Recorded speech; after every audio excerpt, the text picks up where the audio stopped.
आज का term of the day है अलाइनिंग एंड रीअलाइनिंग एक्शंस, पंक्तिबद्ध और अनपंक्तिबद्ध क्रिया। इसको सबसे पहले बताया था गॉफमैन ने presentation of self in everyday life में। ये ड्रामेटर्जिकल पर्सपेक्टिव के हिसाब से यहाँ पर बताया गया है। यहाँ पर एक और टर्म इसी के अंतर्गत आता है जो कि इस पूरी चीज़ को समझाने के लिए है, वो है डेफिनेशन ऑफ सिचुएशन, यानी कि स्थिति की परिभाषा। होता क्या है कि गॉफमैन जो है एथनोमेथोडोलॉजी से हैं, एथनोमेथोडोलॉजी। और एथनोमेथोडोलॉजी का काम ये होता है कि जो लोग क्रियाएं करते हैं वो क्रियाएं कैसे करते हैं, उनके पीछे क्या समझते हैं, किस तरीके से उन क्रियाओं को वो कर रहे होते हैं, सामूहिक रूप से उनका वो पता लगाते हैं। फिनोमेनोलॉजी में क्या वो सोच रहे होते हैं, क्या उनके दिमाग में एक फिनोमेना जनरेट हो रहा होता है, क्या चीज़ें दिमाग में बन रही होती, उसके बारे में अध्ययन करते हैं। और एथनोमेथोडोलॉजी में हम लोग जो काम कर रहे होते हैं।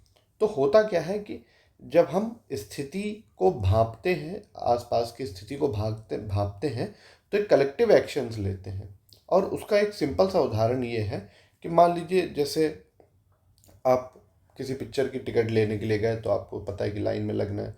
जैसे पिक्चर के हॉल में जैसे ही सारी रोशनी बुझी, आपको धीरे धीरे बातचीत करनी है, और जैसे ही पिक्चर ख़त्म होगी आपको एक साथ लाइन बना के बाहर जाना है। इसके उलट अपंक्तिबद्ध क्रिया क्या होगी कि आपने उस सिचुएशन के उलट कार्य किया, उस सिचुएशन के उलट कार्य किया। यानी कि जब आप पिक्चर देख रहे हैं तब आपने किसी सीन के प्रति रोष व्यक्त किया, या आप जूते चप्पल चलाने लग गए, या अंडा टमाटर फेंकने लग गए, या आपने पर्दे जला दिए, या वहाँ पर खड़े होकर नारे लगाने लग गए उस पिक्चर में दिखाए गए दृश्य के लिए या उस कहानी के लिए। तो कहने का मतलब ये है कि डेफिनेशन ऑफ सिचुएशन जब हम भांप लेते हैं तो उसके हिसाब से अगर हम कार्य करेंगे तो हम अलाइनिंग एक्शंस कर रहे हैं, ग्रुप की बात कर रहा हूँ मैं। और अगर हम उसके उलट कार्य कर रहे होंगे तो उसको रीअलाइनिंग एक्शन गॉफमैन कहते हैं।